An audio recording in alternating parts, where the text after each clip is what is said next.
महिला घर का एक वो स्तंभ है जो पूरे घर को जोड़े रखती है, वो कड़ी है जिससे पूरा परिवार जुड़ा रहता है। परंतु दोस्तों जरा सोचिए, जब घर पर कोई भी बीमार होता है तो वो कैसे ध्यान रखती है। चाहे पूरा परिवार बीमार क्यों न हो जाए, वो सब कुछ संभाल लेती हैं, लेकिन अपना ध्यान वो कभी नहीं रख पाती। जब भी कोई परेशानी होती है तो वो किसी को नहीं बताती हैं। वे सोचती हैं कि अपने आप ठीक हो जाएगी, परंतु बहुत बार ऐसा नहीं होता है। वो एक छोटी सी प्रॉब्लम एक भयानक रूप ले लेती है। ऐसी ही एक प्रॉब्लम है जो महिलाओं में आजकल बहुत देखी गई है, और उस बीमारी का नाम सुनते ही हम सब डर जाते हैं। दोस्तों वो प्रॉब्लम है ब्रेस्ट कैंसर। हम चाहते हैं कि हमारी बहनें कभी इस बीमारी का शिकार न हो, इसीलिए उन्हें और आप सभी को जागरूक करने के लिए हम लेकर आए हैं हमारा आज का विषय, जो है early stage of breast cancer. जी हाँ, यानी कि ब्रेस्ट कैंसर का शुरुआती पड़ाव। कैसे शुरुआत में आप पता कर सकते हैं,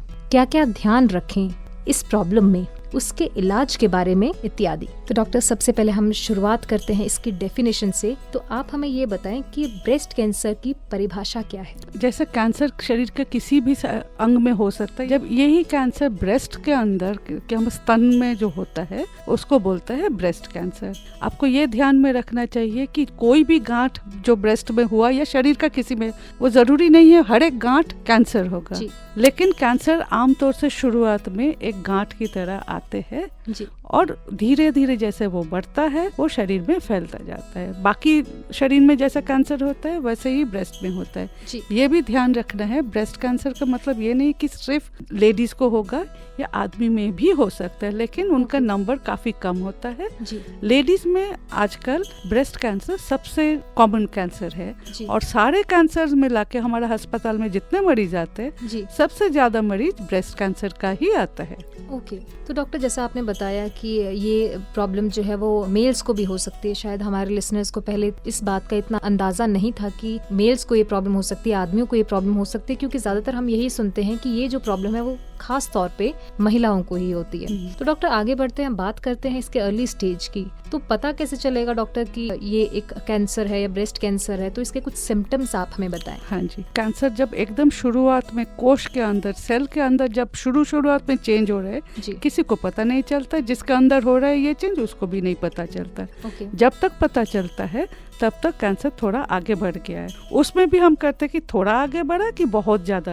अगर थोड़ा आगे बढ़ा है उसको हम अर्ली कैंसर पे बोलेंगे।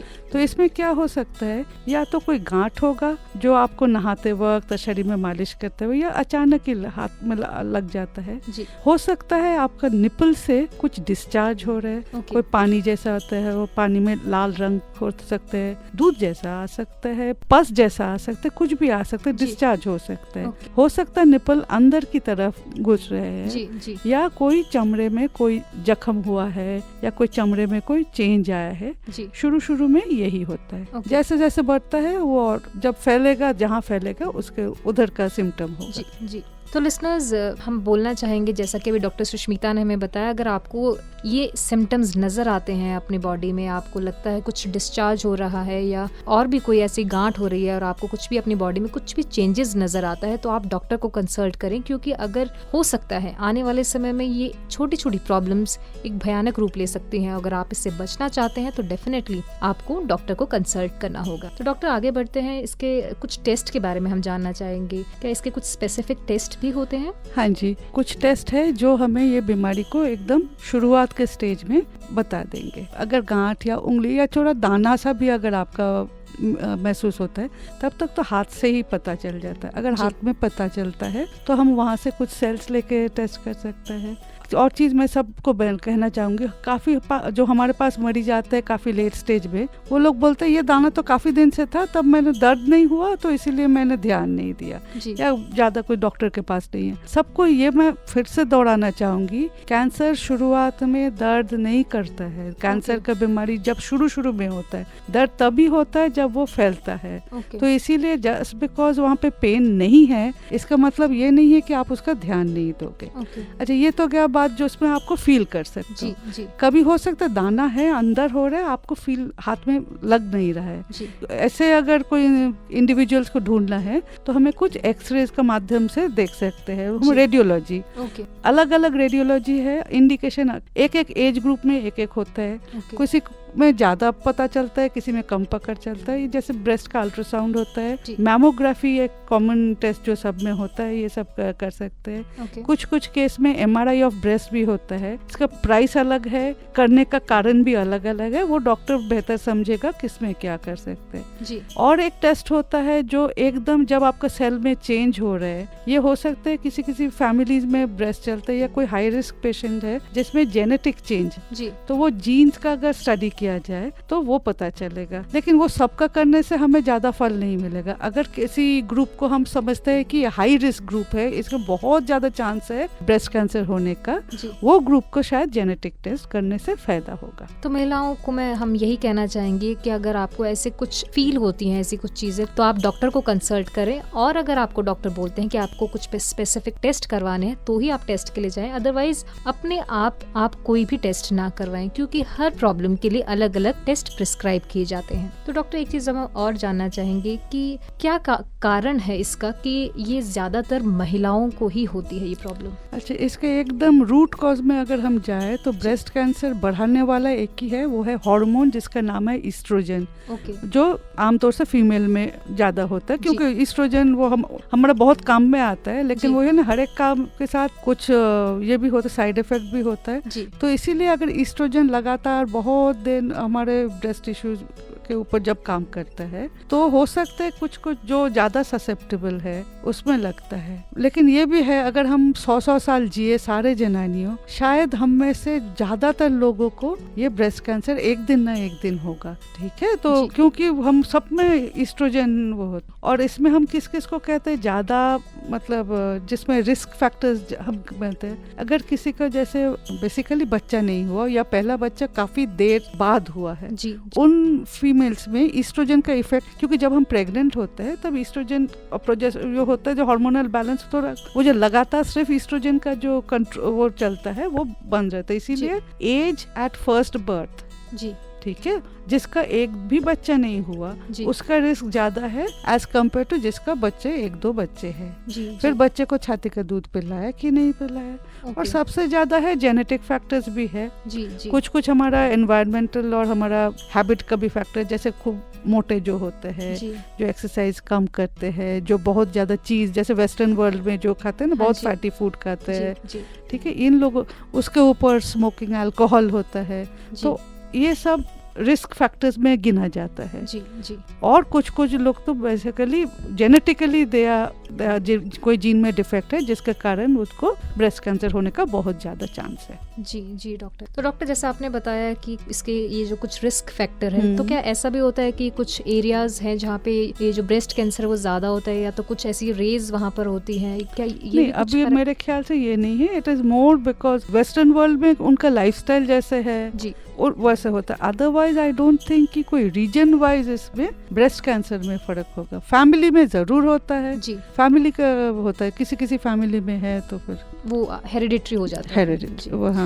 तो दोस्तों, जैसा कि अभी डॉक्टर सुष्मिता ने हमें बताया कि जो कुछ रिस्क फैक्टर हैं, जैसे कि फर्स्ट बर्थ जब आपके बच्चे का होता है उस टाइम, या लेट हो रहा है, या आपने ब्रेस्ट फीडिंग करवाई है कि नहीं करवाई है, या आपकी हेरिडिटरी प्रॉब्लम है, तो ये कुछ ऐसे फैक्टर्स हैं जिससे प्रॉब्लम बढ़ सकती है। यानी कि बढ़ने का मतलब ये है कि ये रिस्क फैक्टर है कि ये प्रॉब्लम अगर किसी को है तो वो हो सकता है कि उस महिला को भी ये प्रॉब्लम हो जाए। अब हम जानना चाहेंगे डॉक्टर, क्या कुछ ऐसा भी है कि जैसा आपने बताया कि जो कुछ महिलाओं जो पहले बच्चे के बाद अगर उनको कुछ प्रॉब्लम हो जाती है, या वो नहीं पहले बच्चे के बाद नहीं, बात ऐसा है कि जब हम प्रेग्नेंट होते हैं फीमेल्स, तब उनका ऐसे अगर होगा तो वो ईस्ट्रोजन का इफेक्ट थोड़ी देर रुक जाता है बिकॉज ऑफ प्रेगनेंसी जी, ठीक है। तो इसीलिए महिला को बच्चा हुआ है या प्रेगनेंसी हुआ है उसका रिस्क कम होता है एज कम्पेयर टू समवन जिसका कभी भी बच्चा नहीं हो। इस ऐसे मैं समझा। ओके, क्लियर ना? हाँ जी, हाँ जी। हाँ, तो वो होता है बच्चा होने के कोई problem, that is not the thing. होता है कि जिसका बच्चा है, तो फॉर एग्जाम्पल जैसे नन्स होता है, they are not married and they don't have children, तो they will be at a higher risk as compared to someone who has given birth and has breast fed. आजकल हमारे समाज में लड़कियां पढ़ लिख जाते हैं, नौकरी करना चाहते हैं, अपने कदमों खड़े होने के बाद ही शादी करते हैं और उसके बाद जाके उनका बच्चा होता है। तो age of first child birth बढ़ रहा है। जी, ठीक है। हाँ जी। ये एक रिस्क फैक्टर है। जी। जैसे हमें सोशल कॉज के लिए हमें सबको अपने पैर पे खड़े होना जरूरत है, लेकिन नेचर हमें ऐसा बनाया है अगर हम चाइल्ड बर्थ को बहुत ज्यादा डिले करेंगे तो उसका कुछ साइड इफेक्ट्स भी हो सकता है। One of them will be this, particularly in families जहाँ पे ये कैंसर ब्रेस्ट रन करते हैं, जिस फैमिलीज में काफी लोग हैं, those people being at a higher risk. जी, ठीक है ना? जी। So they naturally become at higher risk. जी। तो दोस्तों, आशा करते हैं अब आपको बिल्कुल समझ में आ गया होगा कि कैसे ब्रेस्ट कैंसर होता है। इसके जैसे हमने अभी डॉक्टर सुष्मिता ने बताया कि अगर ऐसा नहीं है कि आप पहले बच्चे के बाद या फिर ऐसा ब्रेस्ट फीडिंग का कुछ प्रॉब्लम है, प्रॉब्लम तब आता है जब आप कंसीव नहीं करते हैं, उसमें रिस्क फैक्टर ज्यादा बढ़ जाता है कंपैरेटिवली टू दूसरे महिलाओं के मुकाबले। तो डॉक्टर, अब हम आगे बढ़ाते हैं अपना प्रोग्राम। हम जानना चाहेंगे इसके कुछ प्रिकॉशंस के बारे में, क्योंकि अगर मान लीजिए प्रॉब्लम जब हो जाती है तब तो अलग बात है, लेकिन हम चाहेंगे कि हमारी महिलाएं, हमारी बहनें जितने भी हैं, वो ये प्रॉब्लम सफर ही ना करे। तो उसमें कुछ प्रिकॉशंस अगर आप हमें बताएं। देखिए, ऐसा है, ऐसे तो आप प्रिकॉशन हम बता सकते हैं। एक तो हेल्दी लाइफस्टाइल जी, और आप अच्छे खाओ, ज्यादा फैटी फूड मत करो जी, एक्सरसाइज करो, क्योंकि एक्सरसाइज में हमारे शरीर का जो फैट होता है वो पिघल जाता है, और फैट अगर नहीं पिघले तो वहाँ पे जाके प्रॉब्लम शुरू होता है, वो एटसेट्रा होता है जी। Alcohol preferably no alcohol. जिस समाज में या जिस में, it is not because I am going to giving a moral lesson, because I am trying to say that actually couple with the fat वो जाके एस्ट्रोजन का इफेक्ट बढ़ाते हैं। तो अभी 2 दिन पहले ही हमारे पास मेयो क्लिनिक से कोई आए थे, तो बेहतर है कि जैसे वो यूएसए में है, वहाँ पे तो ये सोशल अफेयर है, तो एज लिटिल एज पॉसिबल जिसको लेते हैं, अगर नहीं लेते तो बहुत बढ़िया बात है। ये है हमारा इन जनरल वेल बीइंग रहने का और कैंसर हटाने का एक होता है जी। एक और बहुत महत्वपूर्ण चीज ये है कि you have to be aware of your breast जी। Female we don't talk about breast, ये हमारा टैबू सब्जेक्ट है जी। और हाँ, वो ठीक है, हमारा अपना समाज ऐसे है, हम बड़े हुए ऐसे हुए, और ये सब लेके हम ज्यादा ध्यान भी नहीं देते जी। लेकिन हमने काफी स्टडीज में ये देखा गया है, अगर रेगुलरली हम अपना ब्रेस्ट को एग्जामिन करते हैं, जैसे clinical breast examination, not by just the individual but जैसे कोई नर्स या कोई हेल्थ केयर प्रोवाइडर, कोई डॉक्टर, जो अगर रेगुलरली जब ये लोग ब्रेस्ट करते हैं, हाथ से ही बहुत छोटा, और इसका एक सिस्टम है, ऐसे करके जब करेंगे तो बहुत छोटे स्टेज में ये पकड़ में आ जाता है। तो getting a clinical breast examination done regularly is almost as effective as getting your mammography done routinely. आपको ये याद रखना पड़ेगा, mammography is expensive, not available everywhere, and it also involves exposure to radiation. उसका बाद में जाके क्या नुकसान होगा वो भी हमें नहीं पता। क्लिनिकल ब्रेस्ट एग्जामिनेशन एक एक्सपीरियंस बंदे से आप अपना ब्रेस्ट रेगुलरली, आप साल में एक बार ऐसे कर सकते हैं, या उससे भी अगर वो भी नहीं करवाना चाहते हैं जी। सारे फीमेल्स को मैं ये जरूर एडवाइस करूंगी, ब्रेस्ट सेल्फ एग्जामिनेशन देखो आपका ब्रेस्ट, क्योंकि जैसे मैंने पहले कहा कि निपल तो अंदर के साइड में है जी, but do you really know naturally आपका नॉर्मली आपका निपल का लेवल क्या है जी? दोनों निपल का लेवल बराबर है कि नहीं है जी? या एक ब्रेस्ट आपका छोटा है दूसरे से या नहीं है जी, जब तक आपको ये नहीं पता चलेगा, कल जाके जब कोई प्रॉब्लम होगा तब आप कैसे करोगे? इसीलिए हम सबको बोलते हैं अगर कुछ नहीं करना, महीना में एक बार ब्रेस्ट सेल्फ एग्जामिनेशन जरूर करना। ये हम कोशिश करते हैं, इसके बारे में और इंटरनेट में मिलेगा, हम पैम्फलेट बना के बांटते हैं, जब भी हम अवेयरनेस कैंपेन करते हैं ये जरूर बताते हैं। तो डॉक्टर, जैसा भी आपने बताया कि अगर हमें इस प्रॉब्लम से बचना है तो हमें अल्कोहल कम करना चाहिए, हमें एक्सरसाइज ज्यादा करनी चाहिए, एक हेल्दी डाइट लेनी चाहिए और अपने आप को फिट रखना चाहिए। तो अब हम अगर डॉक्टर बात कर रहे हैं इसके ट्रीटमेंट की, अगर मान लीजिए प्रॉब्लम हो जाती है बाय चांस, तो इसके इलाज में हमें कितना टाइम लगता है और कैसे हो सकता है ये? सबसे पहले मैं ये समझाऊंगी कि अगर ये बीमारी अर्ली स्टेज, क्योंकि आज हम बात कर रहे हैं अर्ली स्टेज का, जी। अर्ली स्टेज में इसका इलाज जो होगा वो काफी इफेक्टिव होता है, लेट स्टेज में इतना इफेक्टिव नहीं भी हो सकता है। सेकेंडली, ब्रेस्ट कैंसर का ट्रीटमेंट किसी एक से नहीं होता, हम इसमें सर्जरी भी चाहिए, रेडिएशन भी चाहिए, जरूरत है तो कीमोथेरेपी या हार्मोन थेरेपी वो भी करना होता है। अर्ली स्टेज में हम मानते अगर वाकई ही अर्ली स्टेज निकले, शायद कीमोथेरेपी हार्मोन थेरेपी जरूरत नहीं होगा, लेकिन सर्जरी और रेडियोथेरेपी जरूरी है। इसमें एक चीज और भी है, सर्जरी ऑफ ब्रेस्ट में या तो पूरा ब्रेस्ट निकाला जाए या पार्ट ऑफ द ब्रेस्ट निकाला जाए। अगर बीमारी बड़ा हो गया तो पार्ट ऑफ द ब्रेस्ट से काम नहीं चलेगा, पूरा ब्रेस्ट ही निकालना पड़ेगा।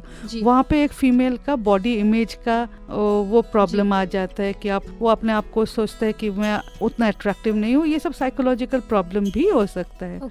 लेकिन अगर अर्ली स्टेज में पकड़ा गया तो हम पार्ट ऑफ द ब्रेस्ट निकालते हैं, रेस्ट ऑफ द ब्रेस्ट रहता है, तो आपका शेप ठीक रहता है। वो इलाज के बाद जब वो सोसाइटी में जाते हैं उसको उतना संकोच नहीं होता है जैसे एज कम्पेयर टू जिसका पूरा मैस्टेक्टमी हो चुका है। Plus there are other psychosocial aspect. तो ये अगर छोटा है, partial surgery followed by radiation, और जरूरत पड़े तो कीमोथेरेपी और हार्मोन थेरेपी। जी, तो डॉक्टर आज आपने हमारे इस विषय पर बहुत ही महत्वपूर्ण जानकारी दी। अब जाते जाते हमारे लिसनर्स को, खासकर की महिलाओं को, आप क्या संदेश देना चाहेंगे ताकि वो अपना ध्यान रखें, लेकिन ऐसा भी नहीं कि वो इस बीमारी से डर जाएं? उनको आप क्या संदेश देना चाहेंगे? मैं तो सिर्फ ये बोलती हूँ, डरने से कुछ नहीं होता है जी, और ऑस्ट्रिच एटीट्यूड से भी कुछ नहीं होता है जी। तो कोई बात नहीं, अगर प्रॉब्लम है तो उसको फेस करो और चलो। डॉक्टर बैठे हैं, बस रास्ते के उस साइड में इतने डॉक्टर बैठे हैं, इलाज है, और इलाज के बाद भी एक बहुत बड़ा जिंदगी पड़े है आपके लिए। तो इसीलिए मायूस बिल्कुल ही नहीं होना, बहुत इफेक्टिव इलाज है। अगर आपको हुआ है तो ठीक है, बिग डील, हुआ है तो हुआ है, जाके चलो इलाज कराओ और बाकी सबका ख्याल रखो। जी, thank you so much doctor कि आज आप हमारे स्टूडियो में आए और आपने इतनी महत्वपूर्ण जानकारी दी, और ये आई एम श्योर कि हमारी सभी महिलाओं को भी बहुत फायदेमंद रहेगी। Thank you so much. Thank you.